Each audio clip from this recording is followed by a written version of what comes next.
Did you know that many people lose their opportunity to study in China not because they lack the requirements, but because they don't understand the academic calendar?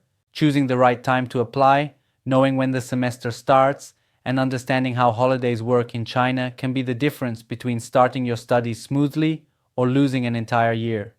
Today, I'm going to explain how the Chinese academic calendar really works, with clear dates and no confusion.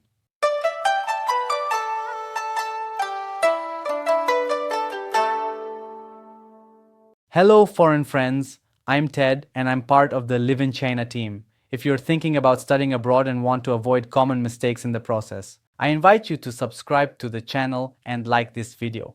Here we share clear and real information so you can make well-informed decisions. In this video, we'll explain how the academic calendar in China works, when the first semester starts, when holidays take place, when the second semester begins, and most importantly, when the best time is to apply to a Chinese university. We'll also talk about how Chinese New Year affects the university calendar and why planning ahead is essential to avoid missing opportunities. The goal is that by the end of this video, you'll have a clear view of the academic year in China and know exactly when you should start your process if you want to study there. Start of the first semester in China. The first academic semester in China usually begins between late August and mid-September, depending on the university and the program. This is the most common intake for bachelor's degrees, master's programs, and many Chinese language courses. Before classes start, universities usually ask international students to arrive 1 or 2 weeks early. During this period, activities such as registration, document submission, medical exams, international student orientation, and in some cases, placement tests take place. It's important to understand that not all universities start on the exact same date. Some begin in late August, while others start in mid-September, so assuming a single start date can be a mistake. That's why when applying to a Chinese university, you should always check the exact start date of your specific program. For most international students, this first semester is the main entry point into the Chinese university system. This is when more spots are available, more programs are open, and there are more scholarship or academic support options. In short, if your goal is to start studying in China in the first semester, you should think of September as the key month and plan the entire process well in advance to arrive without issues. Holidays and Chinese New Year, how they affect the calendar. Holidays in China work differently than in many other countries, and understanding them is essential for proper planning. The most important break in the academic year is the winter break, which usually takes place between January and February and is directly linked to Chinese New Year, also known as Lunar New Year. During this period, universities often suspend classes for several weeks, and many administrative offices reduce their activity or temporarily close.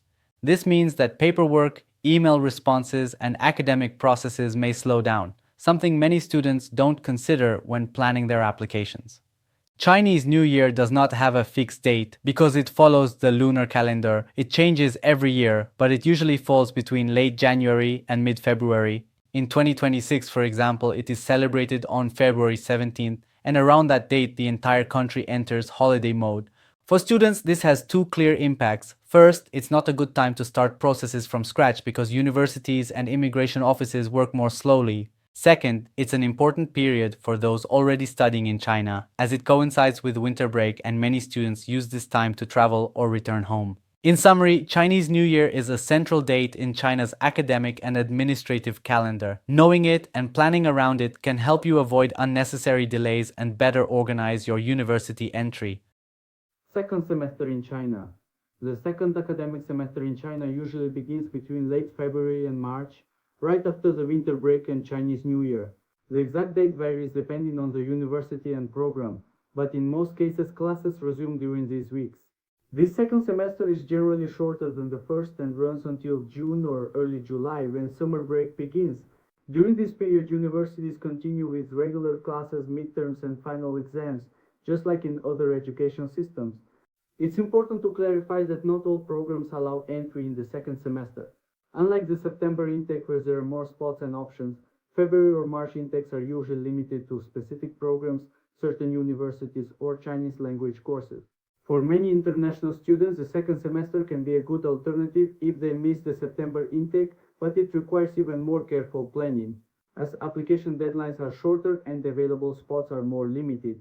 In short, the second semester in China is a real option in some cases, but it should not be assumed as an automatic alternative. Checking in advance which universities allow this intake is key to avoiding false expectations when to apply to universities in China. One of the most common mistakes when planning to study in China is starting the process too late. While some people think they can apply just a few months in advance, the reality is that applying on time makes a huge difference in both available options and peace of mind. If you want to start in the first semester in September, the ideal time to begin the application process is between January and March of the same year. During these months, more universities are open, more spots are available, and there's more time to fix documents if something goes wrong. Many universities close applications between April and June, although some may extend them slightly. If your goal is to start in the second semester in February or March, then it's best to begin the process between September and November of the previous year. In this case, deadlines are usually shorter and options more limited, so leaving it to the last minute is not recommended. It's also important to remember that after being accepted by a university, there's still the visa process, medical exams, document legalization, and travel preparation, which can take several weeks. That's why it's not just about when you apply, but when you start planning the entire process. As you've seen, understanding the academic calendar in China is essential to avoid missing opportunities. Knowing when semesters start, how holidays work, how Chinese New Year affects timelines, and most importantly, when to apply can make the difference between a smooth process and unnecessary delays. At LivinChina, we offer personalized university advisory services, where we analyze your case, your timeline, and your goals to help you plan your entire study process in China correctly, from choosing a university to obtaining your visa. If you're thinking about studying in China and don't know where to start, I invite you to message us on Instagram or check the links in the description. Thank you for watching this video. Support us by liking, sharing, and subscribing. And if there's a specific topic you'd like us to cover, leave it in the comments. See you in the next video.